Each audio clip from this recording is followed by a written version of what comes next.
I'm Ryan Charnov. I'm originally from Houston, Texas, and I'm based out of Chicago, Illinois.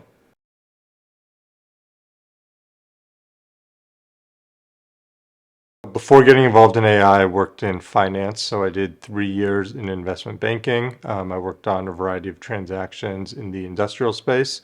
Then I worked on the buy side for a few years. My most recent role was as an equity analyst at an options trading platform where I covered large cap technology firms. So I originally got involved with AI more so from a research perspective. So I was covering large cap tech stocks, and they were making really big investments into the space of AI. So I was trying to think about how I would model these investments, how I would kind of develop a framework for whether these investments were likely to pay off in the future.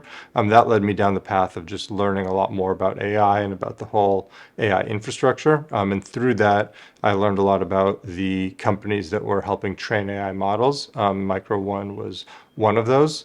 It happened to be at a time where I was on garden leave, so I was, able to get involved in a small project, and everything kind of took off from there.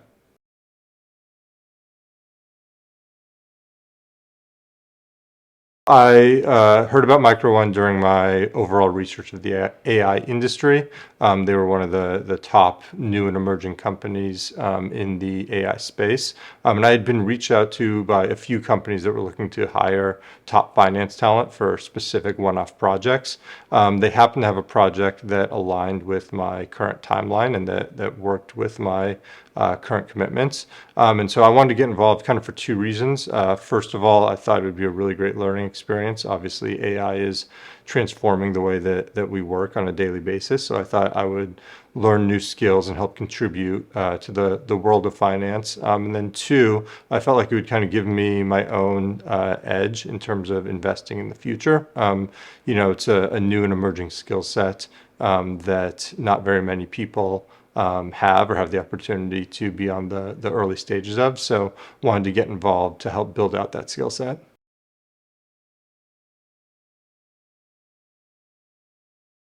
I decided to join Micro One specifically for two reasons. One was the kind of timeline of the project that they were working on was aligned with the timeline that I was kind of available for this type of work.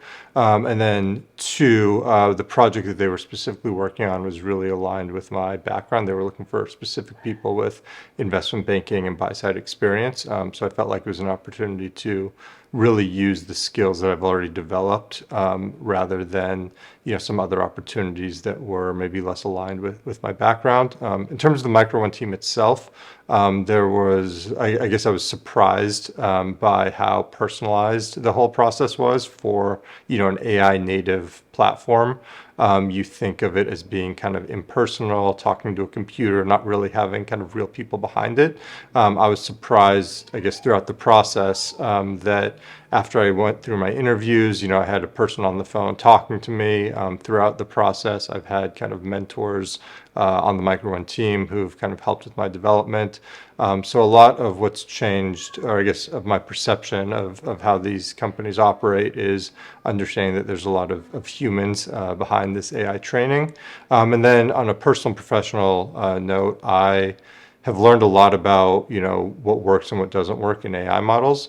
It's completely changed the way that I go about kind of building my skill set, thinking about investing decisions, and the way in which I kind of research companies and think about how I should develop research into the future.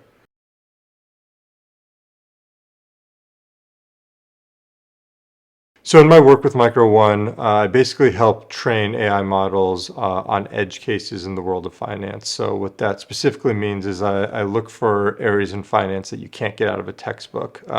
That could be real world examples that I've worked on in investment banking, investment criteria decisions that I had to make on the buy side, or just real world scenarios that I think you only get when you're kind of on the ground working with it. So I work with the current models to test their capabilities. I see what they're really good at, which is typically anything that's written in a textbook or that you can find online. Models are really good at synthesizing and extracting. But as with any field, there's a lot that you learn on a day-to-day basis that you don't get out of any type of formal training. So I specifically work to find interesting cases that were either challenging or counterintuitive to me when I first started, or things that kept me up late at night that were, challenging to work on early on in my career. And I create opportunities to help teach that to the models in the same way that I would do, an entry level or new analyst. So I basically think of it as very similar to the work that I did in investment banking when I would train new analysts or associates. I try to create opportunities for learning that you wouldn't get through kind of a formal, normalized training.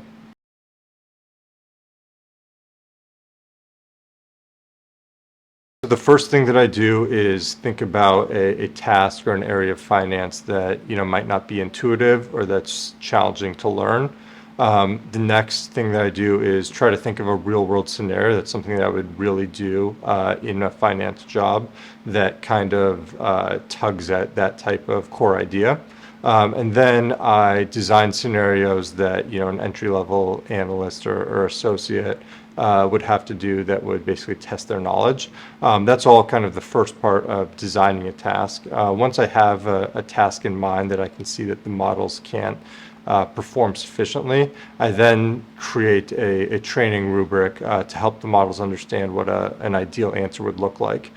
So in doing that, I think about how I would explain this concept to someone with financial knowledge, but also how I would explain these concepts to someone who's more of a programmer or a computer expert. So it really forces you to kind of think holistically about the concepts that you're trying to teach, and it kind of tests and reinforces your own understanding of these core concepts, because when you are explaining and teaching ideas that may become naturally to you or that maybe you've seen regularly, you sometimes forget that these things are not always intuitive. And so I found that it really helps reinforce my own learning and force continual learning in ways that I wasn't necessarily anticipating.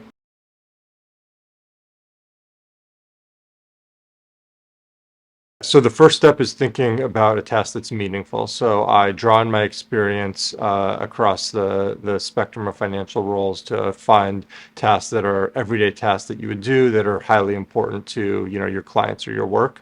The next stage of that is figuring out which of these tasks are challenging for models currently. So I interact with the models to see what they're good at and what they're bad at. Typically, these models are really good at data extraction, so finding specific pieces of information in large documents.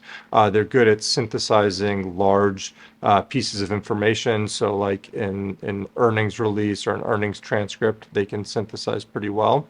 They're not always as good at using judgment, logic, and reason, and working and synthesizing across different sources of information. So I basically draw upon my experience both with the models as well as with different types of financial tasks to design tasks that are kind of at the edge case of interesting, highly important, as well as not currently covered by the model's capabilities.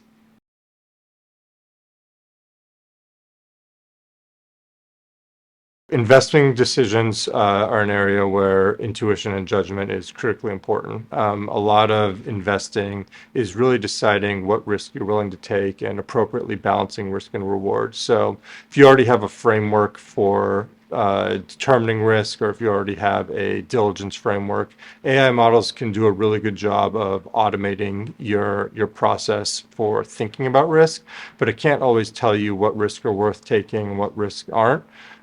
So I would say anything that involves investing decision, that involves reasoning, or that involves kind of critical thinking, you're always going to need, human intuition. The models are really good at being objective, and they're really good if you already have a specific framework of holding you to that framework, but they're not so good at being creative, at helping you think outside of the box. So I think if you already have a solid framework and understanding of risk and reward, they can help you accelerate your diligence process, but they're never going to create that kind of intuition from scratch for you.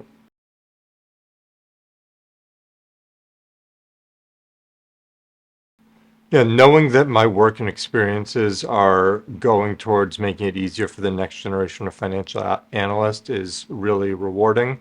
In your early years in finance, you can spend a lot of time extracting data and doing really manual tasks. So knowing that I'm helping others getting up the learning curve, in a quicker and more efficient way is really personally meaningful. And then on a professional level, knowing that I'm at kind of the cutting edge at the intersection of finance and technology is really meaningful. I feel like in the future, so much of our work product and of investing decision is going to be not just based on, who has the best access to data, but who can, prompt AI and who can use AI techniques to get the most interesting insights. So feeling that I'm building a skill set as well as contributing back to the world of finance is really personally meaningful.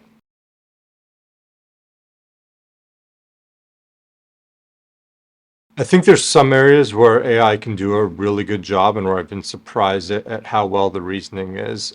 So if you give AI, a series of data to pull, it can help you make some pretty good first order decisions.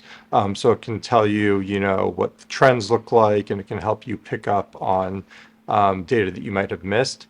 In terms of kind of all of the world of finance, I think there's a lot of pockets of finance that AI currently just doesn't have the expertise or capabilities to really give great decisions for. So if you think about special situations, if you think about distressed investing or companies with unique capital structures, you need to have really deep sector expertise and you need to be really accurate and precise.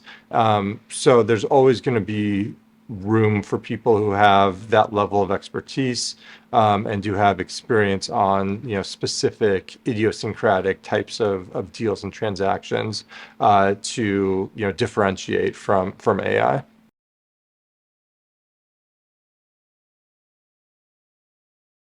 I think the first thing that would be really helpful is if AI models were better at Excel and PowerPoint.